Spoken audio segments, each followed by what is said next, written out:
What's up, y'all? Henry Higuita here with another episode of Across the Pitch, where we are back, baby.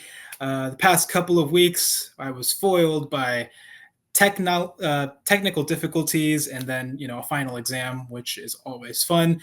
But we are making a comeback. Not like Atlanta United, though. Atlanta United still hasn't really made a comeback, hasn't put one in the win column for a while.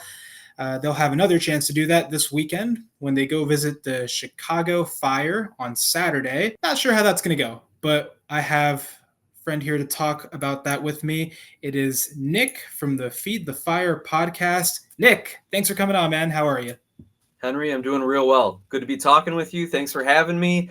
Excited for this weekend's matchup against Atlanta United. I feel like it's a game both teams are looking at thinking there's 3 points on the line here. Absolutely. And 3 points that I guess both teams could really use, considering both of them right now are below the playoff line. But we'll get into the specifics of that in a sec. I have a question for you, though, before we get started. Best deep dish pizza, where do you get it? Best deep dish. I have not gone on a show yet where people haven't asked me about Chicago style hot dogs or deep dish pizza, but I love it. I love it. Let's keep it going. Best deep dish pizza for me, Lou Malnati's. I mean, that's the class. There's a lot of classic deep dish pizzas, but that's the one closest to my house, and that's the name. So yeah, I'm a fan of Lou's. What's it? Luminati's? Lou Malnati. Lou Good Chicago Italian name here. Okay. Lou Malnati. I gotta write that one down for the next time I'm in town. Yeah, but anyway, we don't have just first names. It's Lou Malnati. Like it's the whole government name. Oh, okay. That's good because I'm Colombian, so we usually call ourselves by the full, like, we go all the way back with the names. That's a good connection to have. Chicago, one of the many teams that is starting this season with a new manager, Greg Berhalter, who was famously the previous U.S. men's national team head coach. And depending on who you ask, he's either great or not fantastic. But he landed in Chicago. So tell me a little bit about how it's going in the Greg Berhalter era.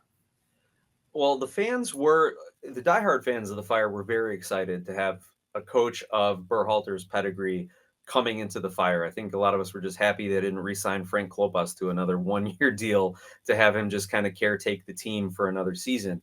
A lot of people, yes, rightly so, have criticized Greg Berhalter for how he wanted to play at the international level and whether or not that was the right thing. But we all saw what Greg Berhalter did with his team in Columbus and how he kind of outperformed the talent on the roster.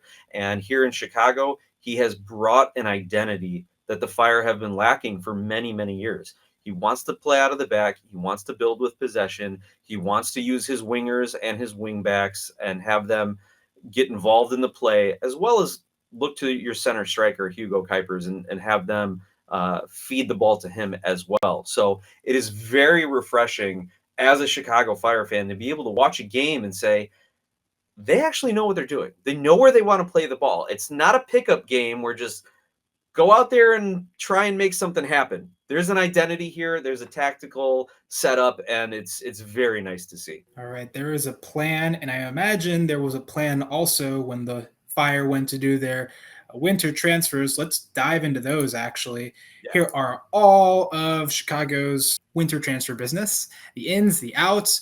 I want to talk a little bit about the ins first. One name that jumps out to me, Philip Zinkernagel. First of all, that's a dope name.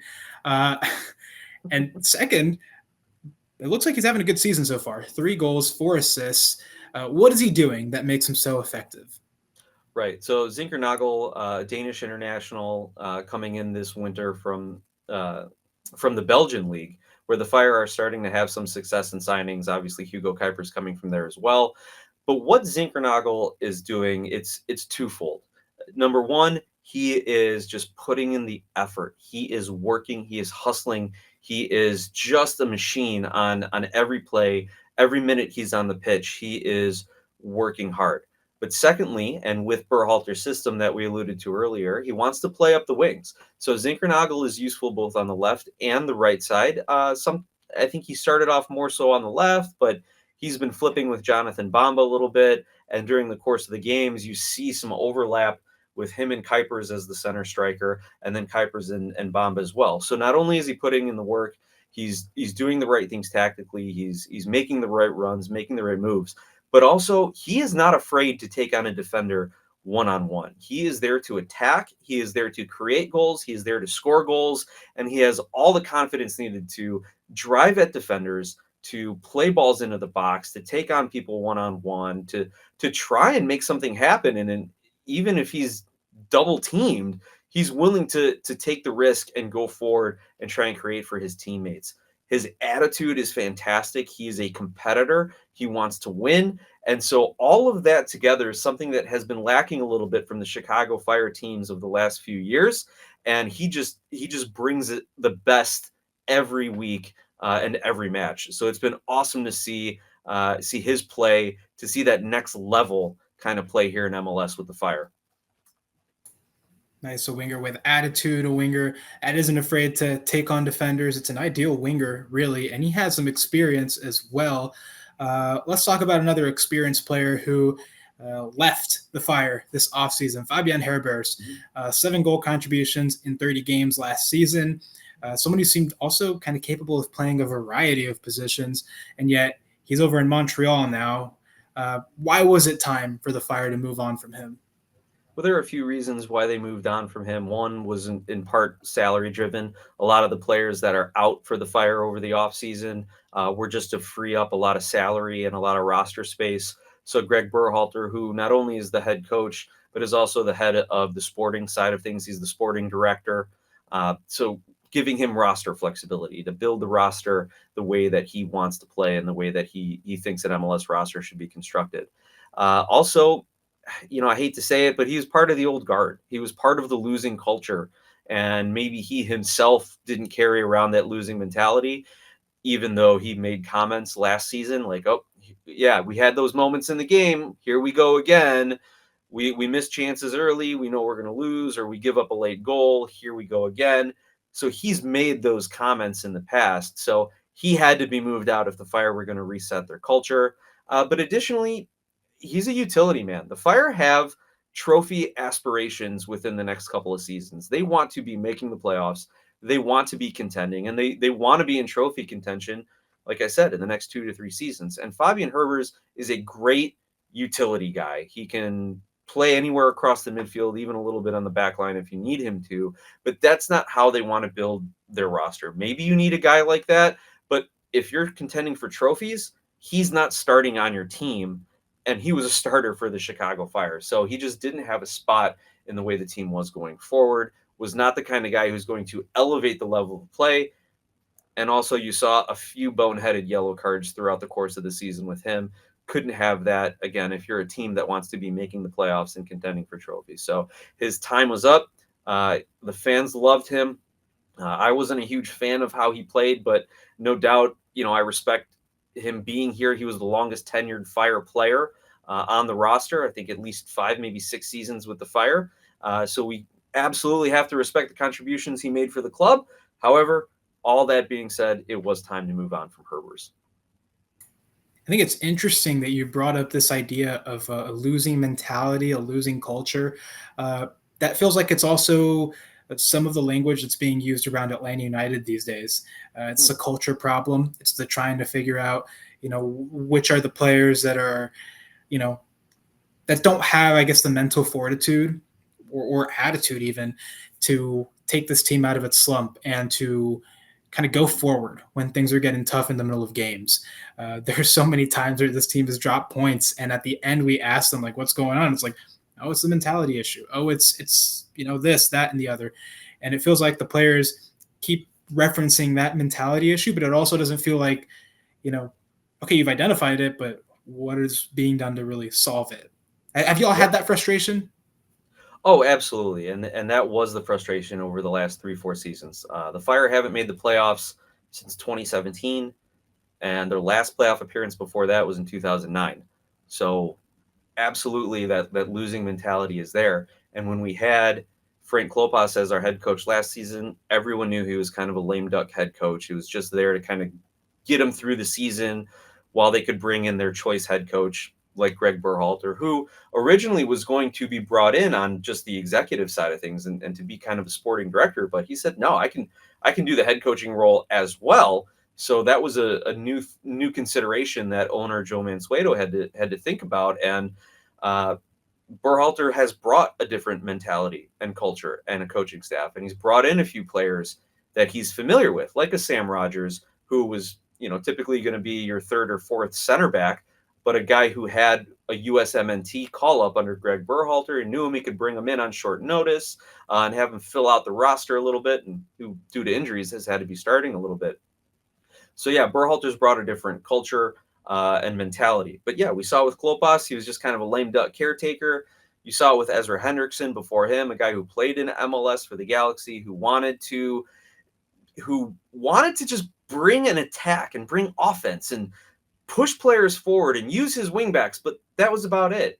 He had the big picture ideas, couldn't implement it tactically. And before him, you had Rafa Wicki, who was a good X's and O's coach, but really couldn't connect with the players, didn't really get the roster that he wanted to for the way he wanted to play, and ultimately was let go. And now he's having success overseas.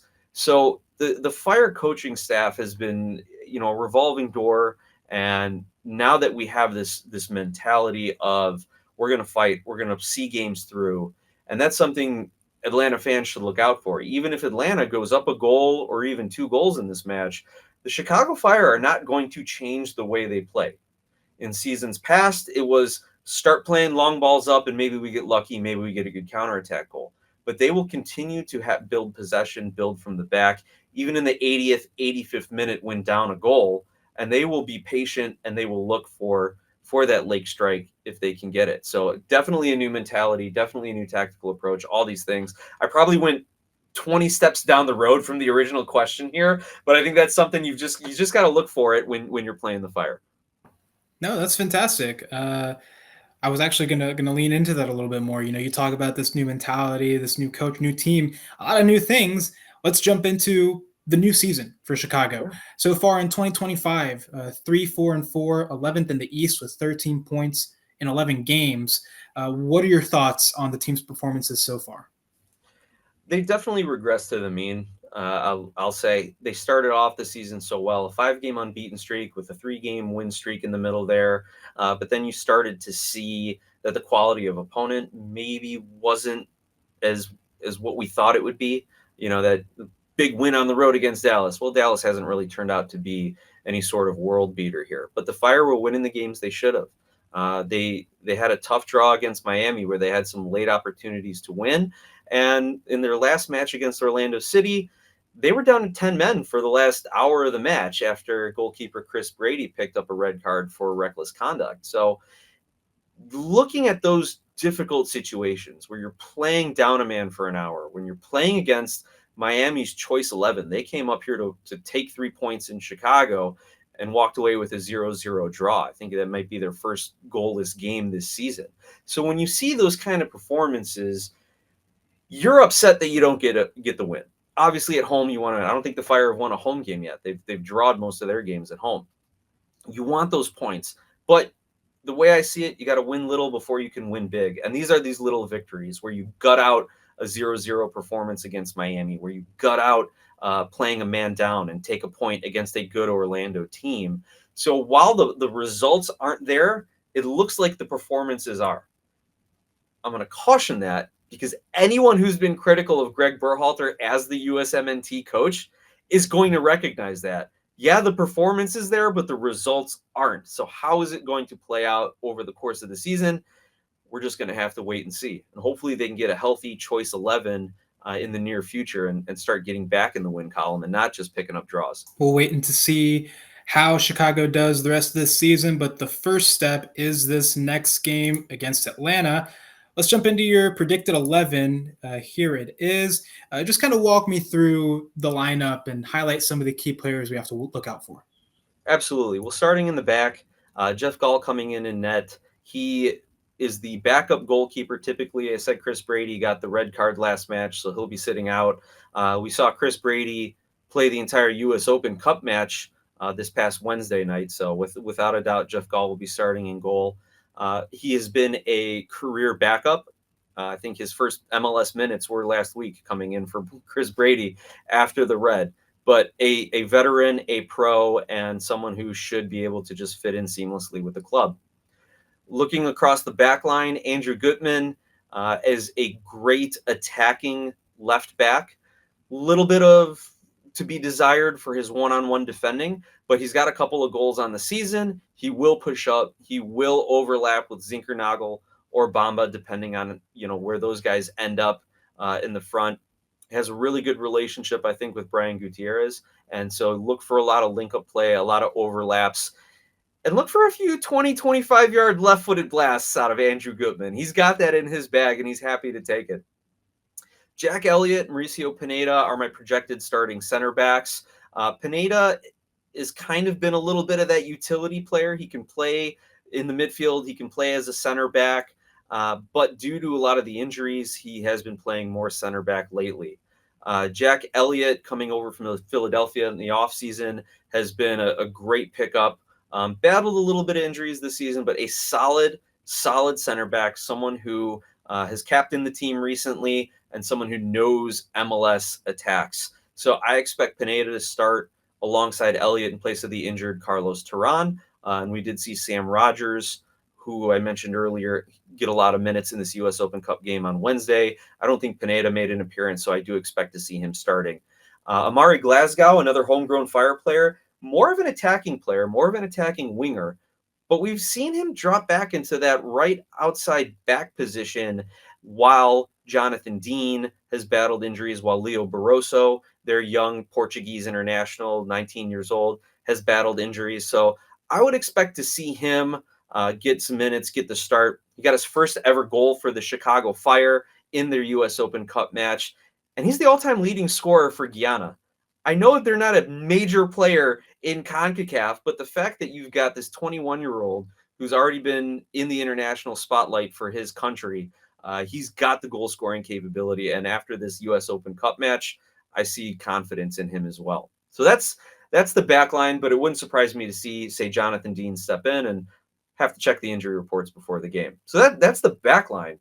Who is going to be the threat? Like, how does Atlanta like to play? Because if they're going to try to come up the middle against Jack Elliott and Mauricio Pineda, Sergio Orahel, and Kwame as kind of your D-mids there, they're going to run into a solid center block like that, more of a mid-lying block. Is that something that Atlanta is going to be able to overcome, you think? It's interesting that you're asking how Atlanta wants to play, because even we who cover Atlanta United don't really know what they're doing. So, look, in theory, the system is about wing play and really emphasizing the overlaps, really sending your pacing wingers forward, having your wing backs overlap, and both of them have been pretty good at crosses. Pedro Amador and Brooks Lennon have been really, really good at crosses. Brooks Lennon, now the team's assist leader with 40 all time, by the way. So big moment for him. And Pedro Amador had, I think, like 7 or 8 assists last season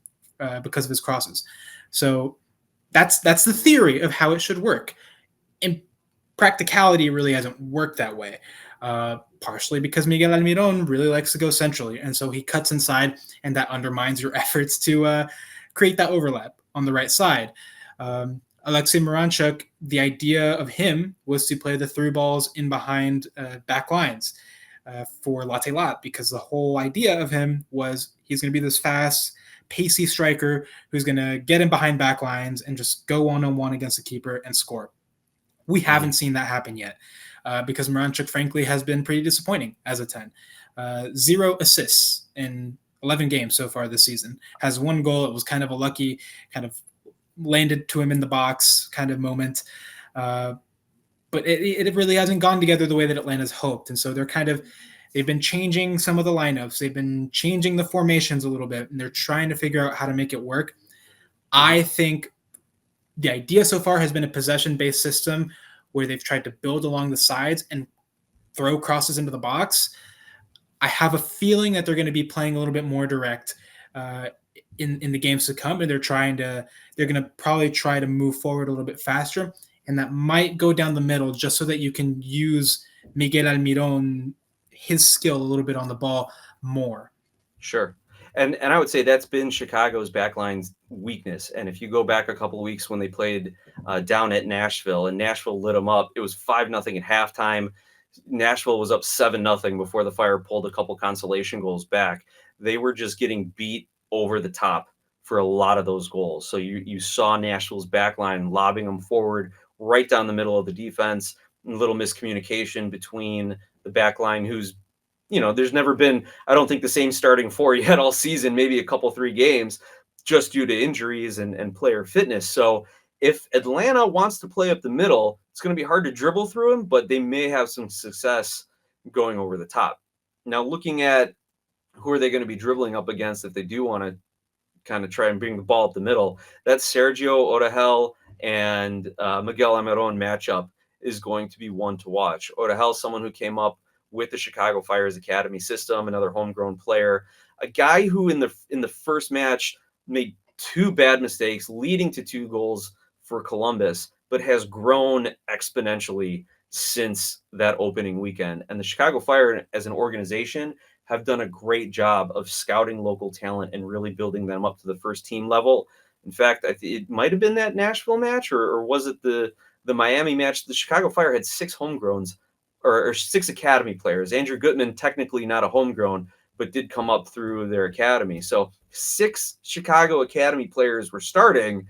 So they've identified some good talent. And Odahel, great passer and a good one-on-one defender. Brian Gutierrez, he's going to be your attacking midfielder. He's going to pick the ball up and want to drive it forward. He is, if you want to call him a poor man's Miguel Almiron, you can look at him in that kind of a sense. But a great U22 player, another great homegrown player from the Berwyn neighborhood in Chicago.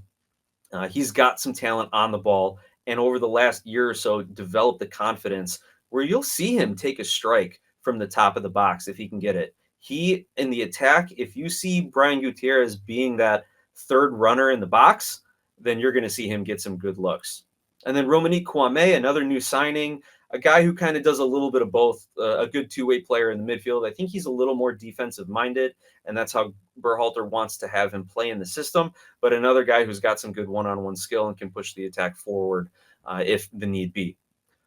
But the heart of this Fire team, it's their attacking 3. It's Hugo Kuipers, the former Jupiler League Belgian Golden Boot winner, who's leading the league right now, or tied with Ty Baribeau on 7 goals for the Golden Boot. Just scored in the U.S. Open Cup match on Wednesday to open the game up, a nice 4-0 victory over Detroit City. So the Fire are going to have some confidence coming in from that. He is the main guy. He is the guy you got to look out for. If the Fire are going to score a goal, odds are it's going to be him. But at the same time, you can't count out Philip Zinkernagel and Jonathan Bamba. I think teams are starting to figure out Jonathan Bamba a little bit. He is very fast on the wing, loves to get the ball and make that turn around a defender. If they're pressing him a little bit and he's got his back toward the defender, quick turn and he is off to the races. And now you've got an odd numbered situation where he can pick out Kuipers or Zinkernagel making the far post run, or he could take it himself. So he's a guy who can score and assist. Zinkernagel, he's starting to become more of a threat as teams key it on Bamba, leaving him in one-on-one situations. And like I said, he is happy to take a defender off the dribble. He's happy to get a little scrappy as well and play a good physical game. Great on free kicks, great on corner kicks. And as much as he can score, he can serve it across to the striker, Hugo Kuipers. And Kuipers, I think he scored a goal for the Fire with every part of his body. Left foot, right foot, head, thigh, just throwing himself at the net on some of these wild crosses that may come in to try and knock the ball in. He can do it all. He had a beautiful goal against Detroit City outside of the right foot, going away from goal and bending it back in. So Kuipers is the threat, and Zinkernagel and Bamba will also be able to pose a threat. You try to double team one or cheat on one, then the other 2 can beat you. So Atlanta's backline is going to have their hands full, without a doubt. Atlanta United's reduced backline, by the way, because Stian Gregerson is still going to be out. Jury's out on who's going to start in that back line. Probably you're going to have Derek Williams as one of them, but the question is, do you have Luis Abram starting? Do you have Noah Cobb starting? Do they try a back 3? Who knows at this point? But anyone that's in that back line is going to have to contend with Hugo Kuipers, and you led into that a little bit. He's leading the Golden Boot right now, tied with Chicho Arango and with Ty Baribeau at 7 goals. Tell me about what kind of forward he is. You told me he scores with almost every part of his body. Is he kind of more of a target forward? Is he a guy that really runs into the space? What kind of forward can we expect from him? Yeah, Kuipers, he's not going to take more than 2 touches when he gets the ball. It's going to be a first-time strike, or it's going to be a control and a shot. He's really good in the air as well, so watch for him on corners and set pieces. But yeah, he is not the kind of guy who's going to pick the ball up, take on 2 defenders himself, and then slot it home. He is going to make those runs in behind. He's going to find the space in the box. He is going to, even kind of drift up maybe to the top of the box and take a one-time shot on a pullback if Bamba or Zinkernagel get down into the touchline area. So he does not like to take a lot of touches. He does not need to take a lot of touches.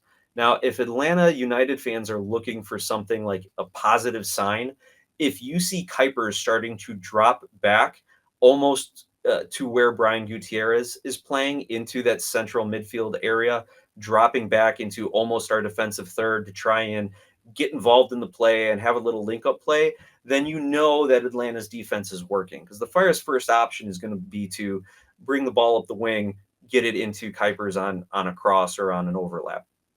If he's dropping back deep like that, that means you're stifling him, you're bottling him up, you're preventing the passing lanes. So he's going to have to drop back, and then you're going to see Zinkernagel and Bamba kind of running into the space that he's vacated. So that's kind of the Fire's secondary attack tactic. So those are the signs I would look for to see that Atlanta's playing a decent game. But yeah, Kuipers loves to press. The guy, even when the Fire were worst in the Eastern Conference last season, he was pressing every minute of every game. He will not stop running when he is out on the pitch. So it could, if he gets an early goal, it could be a long day for Atlanta. And he very well could. Strikers like to strike against Atlanta. We've felt the pain from several big names across the league already.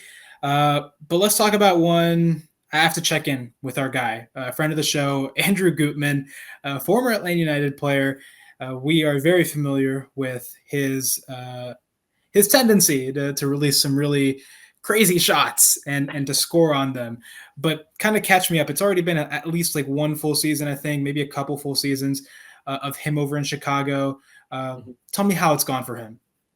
It's been up and down for him. I should say it's been down and up for him, because when he came to Chicago, he was so happy. It was his boyhood club. It was his hometown club. He was thrilled to finally put the red shirt on for Chicago. I'm sure you're familiar with his journey from overseas and back, and all the different MLS trade mechanisms or whatever it was. So he was so happy to be in Chicago at the start of the 2024 season, opened up at home as the left back, and proceeded to get injured within the first, I think, 10 or 15 minutes of that game. And he spent just about the entire 2024 season, if not the whole season, out injured. And so it was just heartbreaking to see him go through that. But it was wonderful to see the rehab, the work, the dedication to him from the organization. I mean, they could have easily, did some weird roster rule where they move him off on some IR type of thing and bring in another defender, but they were committed to him. Chicago really wants to commit to their local players and the players that they bring up in their system. So to see him then back last season, he did get a goal last season in the US Open Cup, I believe, and a late one against DC at some point.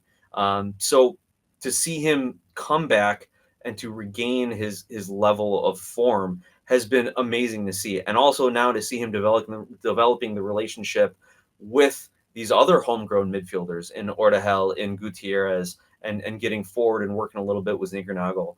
It's been great. And he is a fan favorite, obviously, for all the right reasons. And it's just awesome to watch him play. I also wanted to touch on, I thought it was interesting. Y'all played an Open Cup this week, and it looked like the starting lineup, it featured a lot of the starters, a lot of the guys that we're seeing in this predicted 11.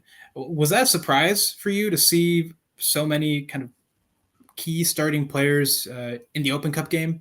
Yeah, it was actually funny. I was at the Open Cup match, and we brought my entire work team. We had some visiting clients come in. We had some visiting executives come in. So I'm like, "You guys want to go to a soccer game? Let's go!" Like, there's some people from England. I'm like, "Why don't you come check out a Chicago football match? Let's go do it." And so they were asking me the same question, like, "Are these their normal starters? We know it's a cup match." And the Fire have been dealing with injuries all season. So everyone who was on the pitch starting for that cup match on Wednesday night against Detroit City had gotten first team minutes throughout the course of the season. So it's not like they were all of a sudden thrown into some sort of uncomfortable and unknown situation. But we did see, like in my projected lineup here, Orahel, Gutierrez, Pineda, those guys did not start in the match. Gutman was subbed out, I believe. Glasgow did not start, came in as a sub, or vice versa. So Berhalter heavily rotated that squad. We needed to come out and get a win against Detroit. Like, there's no doubt about it. After a draw to Orlando, a draw to Miami, and a 7-2 drubbing in Nashville, they needed that confidence boost. So they started their attackers. I don't recall if Zinkernagel got many minutes at all in that game, but they started their attackers, they got the goals, and then they were able to rotate the squad. So yeah, what you're going to see from the Fire on Saturday is as close to a choice starting 11 that you would hope to see as a Chicago Fire fan. Tell me a little bit about the Fire's kind of strengths and weaknesses going into this game. I know we've touched on them already, but tell me a little bit about where they can hurt Atlanta and where Atlanta can hurt them. Sure. So strengths, obviously, it's your front three. It's your attacking threat. They're workhorses. They're going to press. They're going to play very, very fast. You are going, and if Brian Gutierrez gets comfortable in the middle of the field and is allowed to receive the ball, turn, drive forward, get 2 and 3 touches, and kind of orchestrate things from the center of the pitch, it's going to be a long day for the Fire. If Bamba and Zinkernagel are turning your defenders, it's going to be a long day for Atlanta.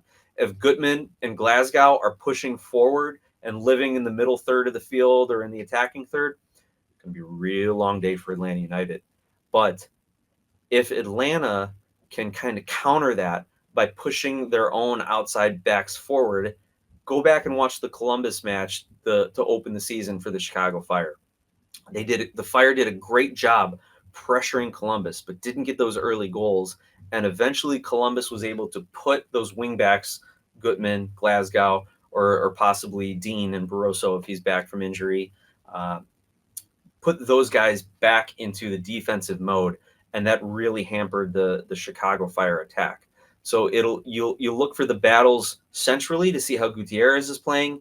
You're going to look for the battles on the wing to see where the wingbacks are, how far up the pitch they're going to be, and then if they can contain Kuipers. That's the other battle I want to see. The other thing, if I'm Atlanta, I'm shooting. Like, don't even think twice. Yes, Jeff Gall is a veteran, but this will be his first start with the Fire, if not his first start in MLS. So shoot early, test him early. Maybe you get lucky. Maybe there's a little bit of miscommunication on the back line since they have had to rotate a lot, and Atlanta can get a quick goal like that and then kind of ease into the game. Interesting keys to the game there for Atlanta. Taking shots, something that they have kind of been decent at, though sometimes the shots end up in, Rose Ed, but we're getting there. As long as they take shots, we'll be fine. We're also going to be fine once we get your score prediction, because it's very important. We run a score prediction challenge where all of the Scars and Spikes staff are involved. So far, y'all, the guests on this show, are in second still, which is surprising. Okay. You got to keep it going, man. Tell me, how do you think this game ends? Is it just hosts versus guests, or is it each host has their own one? Each host has their own total, and I'm like fourth, which is a little bit disappointing, but y'all the collective of guests on this show are involved, because we need that sobering voice of people that didn't, people that expected this team to not be as explosive as we thought, and definitely didn't put down in our season predictions that we thought Atlanta was going to win MLS Cup. What do you think about this game, man? How's it going to end? Well, now there's pressure on me because I'm not just picking a game. I'm like, representing all the guests that come onto this show. This will determine the course of the season, man. Yeah. And I almost want to hear your score first so I can kind of pick against it. No offense, but well, I'm thinking this is an offensive game. I really am. I think Atlanta is in a position where they really do need to show some results, and maybe getting away from home and getting away from their home fans kind of takes a little bit of the pressure off. Chicago has not been good at home. They have not won a home game yet, and they want to perform well in front of their fans, and they're coming off a big motivating victory in the U.S. Open Cup, 4-0 against Detroit, and they had at least one goal taken away for offside. So they were really clicking and feeling really good on Wednesday night. Not going to pick against my Fire, despite their home record, but I do see goals in this game, and I think it's a 3-2 Fire victory. 3-2 Fire victory. Well, I'll go ahead and share. I picked a 1-1 draw. Look, Atlanta has had some issues scoring, despite, the amount that they spent on their attackers this offseason. They've scored one goal. Like in the last game, they scored one goal, and that broke like a 360-minute scoreless streak. Their past two road games were 3-0 losses, which is bad. And Chicago has, like we talked about, they have some pretty good attackers. You have a Golden Boot candidate in Hugo Kuipers, and that worries me. So, do I think Atlanta gets a goal? I think they do, because Chicago's backline isn't the best, so I think they do find a goal.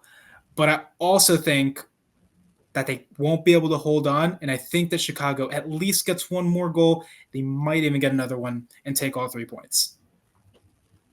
Well, that's what the fans are hoping for, without a doubt. And it's family day. It's an afternoon kickoff, not your typical 7:30 kickoff. So you'll have the nice Chicago sunshine coming down on the field. It's going to be a really good atmosphere for the crowd. I'm expecting upwards of 20,000 people at the match. So it'll be a good time regardless of who wins, though. I'm still leaning with my home team here. Absolutely, as you should. Do you know if it's going to be very windy at that game? I don't want there to be like a crazy Kellen Acosta screamer from the other side of the field. Ooh, I mean, we've had some weather this week, but I think it should be a balmy day. Nothing too wild. No windy miracles happening again. No Windy City miracles. That's a relief. That's a relief to hear, man. Nick, do you have any final thoughts about this game before we get out of here? Honestly, I'm excited to see Atlanta United. And for you to say earlier in the match, like, oh yeah, Atlanta's kind of had that losing mentality lately. I'm like, you guys have been around, what, 8 seasons now? 7 seasons now?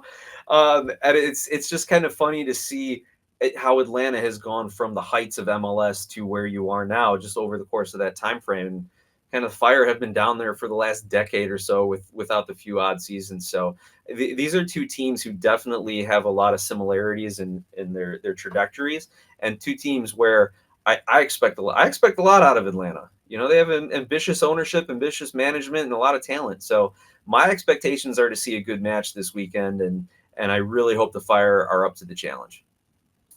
Hopefully, it is a more entertaining game than Atlanta's last 2 games have been.